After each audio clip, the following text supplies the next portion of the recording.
Hey guys, and welcome to LBB 91 Coaching. We are discussing today's question, which is the real reason why many dismissive avoidants don't like many people in dating. I think the real answer to this question, in short, is because physical attraction is not the paramount reason as to why we actually like people. It's a part of it. The fullness of liking somebody actually comes from emotional connection. And as we know from dismissive avoidance, they try to stay away from deep emotional connections because that exposes them, makes them vulnerable, and makes them more likely to experience rejection, which is the core wound of a dismissive avoidant. Let's take it back a little bit to make you understand what I'm really saying. We know that attraction isn't just physical. The attraction actually comes also in interpersonal aspects. We like people's personality, we like their attitude, we like their values, we like their goals, we like the way they move, they talk, and so many other things. And that makes attraction far more deeper than you just liking their face and their lips. It means that we have to get to know somebody. And that's where the trouble actually starts. Getting to know somebody also requires me to trust. And so dismissive avoidants have a high distrust of other people because they always believe that they're going to get rejected, or they believe that somebody's trying to take advantage of them, or they believe that, this person getting close, and why is it that you're trying to get close to me? What are you trying to do? What is your purpose? What is your goal? The high suspicious nature of a dismissive avoidant, because they've always had to be hyper independent and depend on themselves, meaning that when people come into their life, they have to assess them in the most strenuous of ways. And more than likely, because they often are going to attract people that are more likely anxious or fearful avoidant, And when you attract those particular people coming into your life, an anxious person being that they want connection, they are reaching for connection, they're touching you for connection, and they're fearful avoidants who tend to mirror but also have the anxious side of them. They will give you a little bit of that connection, but then step away. The dismissive avoidant will attract these two types of people oftentimes. And in that space, the dismissive avoidant is trying to assess, are you the right person for me, or are you somebody who's going to try and hurt me? And so this requires them to get well acquainted with people. And that means getting well acquainted with their emotions, getting well acquainted with those feelings, and not just somebody who triggers your trauma responses. And that's hard because if I have to get to know you, I'm also going to have to learn how to have eloquent boundaries that allow me to be able to, for people to come in and go out, described in the book of boundaries as gates. The gates allow people to come in and to go out. But dismissive avoidance tend to build walls. And so actually it's very difficult to transform your wall into a gate that allows people to come in and go out. And that's actually where the trouble starts. I can like you physically, but liking you emotionally, when I've built a wall, not a gate, means now I have to really pay attention and be hyper vigilant to your behaviors. So one of the key things that a dismissive avoidant will say is, if they really wanted to, they would. So the moment you don't do something, you fall into that category of, if you wanted to, you would. So you must not like me. And because I feel like I'm going to get rejected, I have to reject you first. And this is actually a paramount reason as to why a lot of dismissive avoidants don't like many people. That, and obviously the discernment as well, right? But let's pause it there for a second or two, because I've just introduced the topic, and I've gone deep immediately. First and foremost, like this video, share it, and subscribe to this channel if you haven't done so well. And please hype the video up as well. We're answering this question, why dismissive avoidants just don't like many people. And if you're new to attachment simply is something that was born by John Bowlby, a British psychologist who was observing young children and the way they interacted with their caregiver. And what he noticed is that those interactions, those patterns that he saw with the caregiver also translated into some of their adult relationships. And so he birthed these categories: secure, dismissive, avoidant, or at least avoidant at the time, and anxious. And then Mary Ainsworth came along later on, a British psychologist too, who's from Scotland, then added on another one, which was what we call dysfunctional, disorganized, or fearful avoidant. All three the same thing, just different names. All right. And so what he discovered was emotional attachments. Dismissive avoidants struggle with emotional attachments because it means people getting close. And if they can get close, it means that they can lose control. If they can get close, they can spark emotions in me as a dismissive avoidant that will then make me act out of the way that I want to act in terms of the control. Okay. And that is because when they were younger, when they were in their childhood, they were told that their emotions weren't necessary or their emotions weren't important. They were told their emotional needs weren't going to be met consistently. So they learned they have to meet their own needs. And so they often expect other people to have that level of independence. They weren't taught to be codependent, far much more to be hyper independent. And so that's really important to understand because that's going to play a role in attraction. Because actually, the dismissive avoidant tends to play different roles. Number one, you might play a caretaker. In your friendship group or even with partners, you might find yourself dealing with men or women where you caretake. You play the father role and the mother role. And you like it at first, but after a while, you sense that other person's over dependence on you playing that authoritative role, and then you become turned off, right? There are other roles that dismissive avoidance want to play, in essence, where they like co-equal partnerships. You do your thing, I do my thing. The problem with that is that the dismissive avoidant, after a period of time, then wants to actually have co-regulation and codependence. They actually do want those things, but they're afraid of it at first. So when they start the relationship, yeah, it's good to do 50-50. Right? It is a lot of women out here who tell you, listen, they do 50-50, and then they get into a relationship, and halfway through, they're like, I don't like it anymore. Why? Not because they're liars per se, but because at the very beginning, that is actually what they wanted, because it was less scary to do so. It allowed them a level of control. But now they trust you. Now they like you. Now they want you. They want to change their mind on that. That's both men and women, by the way.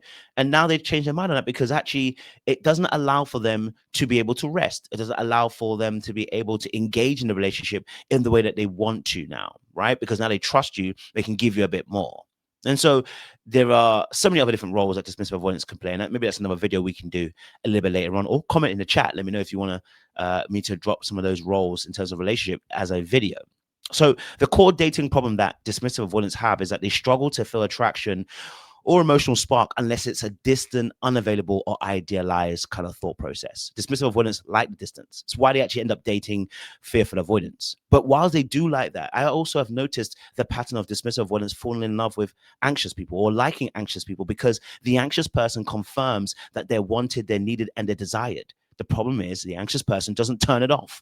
And so the dismissive avoidant gets to a place where like, you're doing too much, right? I liked it.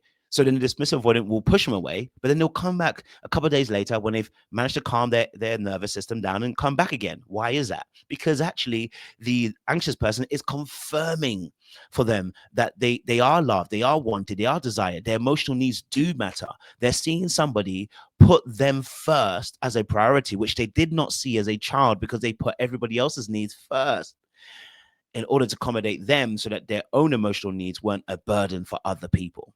Yeah, because you're probably somebody's, in your friendship group, dismissive avoidance, you are the secret vault. You're the person everybody tells their business to because you don't tell anybody else.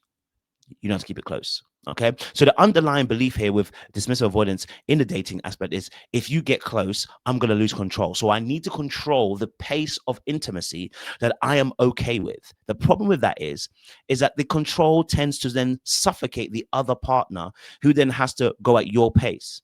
And oftentimes, maybe they want more, or maybe they want some different type of connection with you, and you're unwilling to give it because you feel like that's not in your budget, at least in your emotional budget anyway. Okay.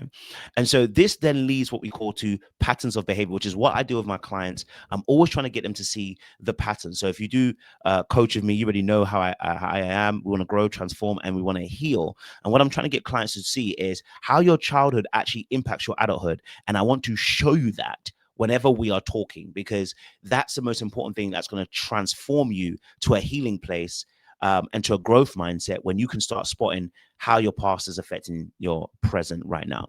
So one of the patterns you'll see from dismissive avoidant, especially when it comes to dating, is you prefer your independence over intimacy. And that is why when people encroach on your independence, you tend to push them away, or you get annoyed about them coming up to you or coming closer to you. You want to push them away. You find when you do like people, you actually start to nitpick at them and then tell yourself actually you don't like them, because if you do like them, that would mean you have to depend on them, and if you have to depend on them, they can disappoint you, because that's a major thing for dismissive avoidance. Being disappointed and being let down is a massive thing for dismissive avoidance. So if I can give you the opportunity to let me down, can't do that. Can't allow you to have that level of power over me, because since I was a kid, I've had a level of control in my life. I can't allow myself to be bestowed upon you, and that you can then have this level of control. At least that's what it looks like. It's why dismissive avoidance end up dating fearful avoidance, and they get stuck in the power struggle stage, which is what I love. What Ty Gibson, if you haven't followed her, Thais Gibson, I hope I'm pronouncing her name right. She's a great attachment coach. I watch all the time as well, and I love her videos as well. She's amazing in the space. She talks about this kind of thing where the power struggle between dismissive avoidance, fearful avoidance, and I've experienced it myself. So I knew she was telling the truth. It's so deep, because the two of them just don't want to be vulnerable enough to allow the other person some level of control, because they believe every interaction is a power struggle. You got to show somebody your power, right? And number three, another pattern is that you yourself are emotionally unavailable and not recognizing that, and so actually you choose people who are also emotionally unavailable, and this is because it helps you both stay safe. So you may think you're available, but then when you look at the partners you date, you complain about how they're not available. They don't turn up in the way you need them to. They don't listen to your needs in the way they need to. They're not responsive in a way that they needed to, right? And it's more than likely because they mirror your particular behavior.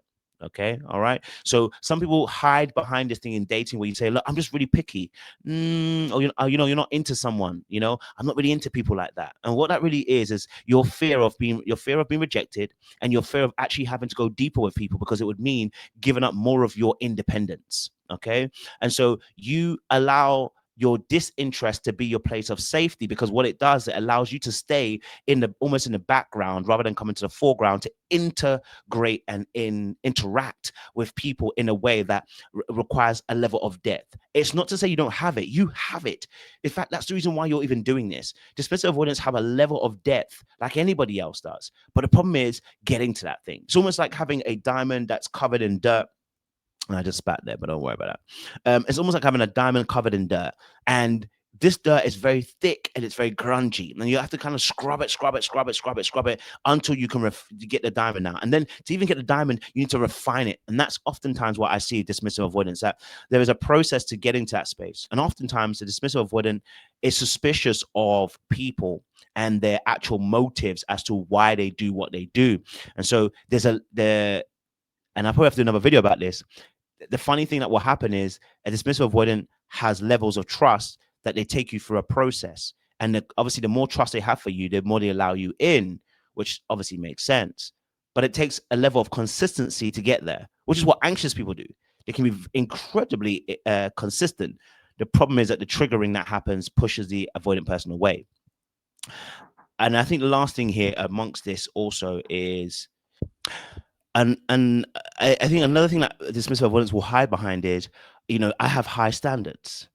And really what they're really saying is, truthfully, underneath it all, while you may have high standards, in regards to what though? What is the comparison that we're saying about having high standards, right? You just have standards. And the truth of the matter is that you are avoiding the vulnerability. You're avoiding the necessity to connect with people on that deeper level. You're avoiding the connections with people. And so you cover it up with the self-defense mechanism. I have high standards, I'm incredibly picky, and no, and I always say this to people as well, like, the truth of the matter, I believe the reason why dismissive avoidants do this is because actually the way they feel about themselves, it's the way that they look at themselves, right? There is parts of themselves that they've also rejected. I've always said it's like, you can be far more incredibly accepting of people and interactions with people when you accept you, but when you are highly critical of yourself, your thought processes and the things that you say about yourself, the limitations you place on yourself, right? The lack of emotional safety that you feel, this will then translate its way into also your dating as well. Okay, so what would then happen for you guys when you're dating for dismissive avoidance is that dates rarely progress beyond surface level for you, right? It's like you need someone to, it's like you're saying to yourself, they just don't ask the right questions, or they don't say the right things. I don't feel that spark. I don't feel that thing that's happening. I don't know what it is. And I just feel like the world is, men or women are just not great these days. And really and truly, what it is you're just not, I want to be honest, I'm going to keep it real with you. As a coach, I think we should keep it real. You're not actually looking at, you're not really looking at how you turn up and how you show up. okay, and how rejection and your fear of it plays a massive role in the way that you're actually interacting with people. Okay, all right. So here's just three things, just one or two, I should say three, two things at least, just to kind of help that process. And of course, if you need to go deeper, this is why you book a coaching session with myself, and you can book a free discovery call, which is beautiful 30-minute call where we can discuss whether your expectations, your goals, and what you're trying to achieve. But two things here. I want you to understand. Number one, all right, that the spark is not necessarily what a relationship is built upon. Okay, sparks are good. That's what we call chemistry. It's what we call, you can even call it emotional chemistry, right? Things that help build, a foundation of a interaction with people. But the reality of the situation is, you want to build things based on compatibility, based on the values, based on the goals, based on your ideas, right? The emotional aspects, the things that you don't like to do, because actually that is that is something that will trigger you in a way that would make you feel like, are they trying to encroach, or are they trying to reject me? Like, those will trigger those aspects. But I want you to understand that relationships are not built on a spark and like we just clicked. No. All right, they're built slowly sometimes, and they're built over interpersonal ideas. Number two, if you want people to be consistent, you have to be consistent. Okay, if you want people to be consistent, you have to be consistent. It means you have to show up. It means you have to turn up. It means you have to be able to make yourself available. And I'm not talking about physically, because I do find that a lot of dismissive avoidance can be physically present with you. But the emotional turn up, they turn up when they're needed. And the reality of the situation is, turning up when you're needed actually is still emotionally unavailable. You're only turning up when you are available. But availability should be a course of consistency, meaning for the big and for the small. And what I find with dismissive avoidance is they turn up for the big, and the small they don't necessarily turn up for, because they feel like you should be able to handle that. Why am I having to sort that out? You're an adult, right? And it's not because they're hating. It's just because, again, for them, nobody did this for them. Okay. So this is a massive thing. So learning to go beyond your fears of affection and showing affection, and really being open emotionally and sharing that with people, and sharing it with the right kind of people too, right? Because that's another video. That's another video. I'm gonna do it. That's another video. Okay. Okay. That's another video. So the ending point is this: as a dismissive avoidant, you are not, it's not that you don't like many people, is that you're not allowing yourself to like many people, because that would mean having to actually open yourself up and become more vulnerable. It doesn't mean also your discernment isn't good, because more than likely a lot of people that you were meeting might not have been good for you too. So I want to acknowledge that and validate that. But you have to open yourself up. You have to allow yourself to emotionally attune with people as well in that space. But before anything else, make sure you guys do me a massive favor. You are liking, you're sharing, you are subscribing, and you're clicking on that wonderful bell button for the notifications of the uploads. And don't forget to hype the video up as well. We will see you again tomorrow for another enthralling video on attachments as well. Much love and much appreciation.